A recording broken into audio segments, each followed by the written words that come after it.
Salut, c'est Pat de Remax. Cette semaine, on va parler d'une des questions qui m'est posée le plus souvent, à savoir, avant de vendre, est-ce que je rénove? Puis si je rénove quoi? La réponse courte, c'est oui. En immobilier, il y a un principe qui dit qu'avant de vendre, on devrait investir environ 1% de la valeur de la maison en préparation dans le but de la vente. Sur le terrain, on s'est rendu compte que les gens qui appliquent cette règle-là vont souvent vendre plus rapidement et plus cher que leurs compétiteurs. Donc, voici la liste des 5 rénovations les plus rentables. En 5e position, les portes, la toiture puis les fenêtres. En plus de donner une efficacité énergétique, les portes, les fenêtres, ça va donner un beau look à la maison.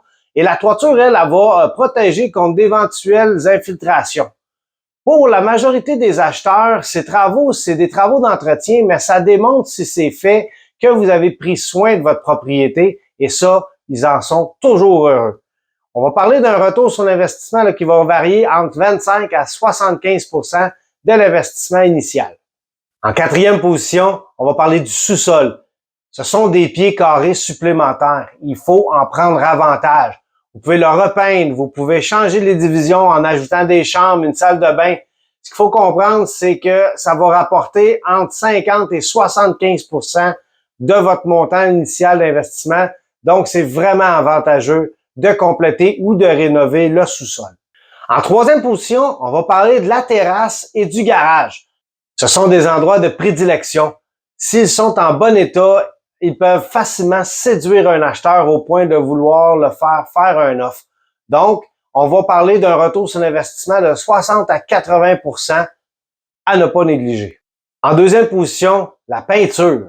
Que ce soit en faisant faire un spray à l'extérieur comme on voit de plus en plus ou de repeindre l'intérieur. Vous savez, votre décor vous a plu à travers le temps, mais il est temps d'effacer justement les signes du temps, les marques sur les murs, ces choses-là.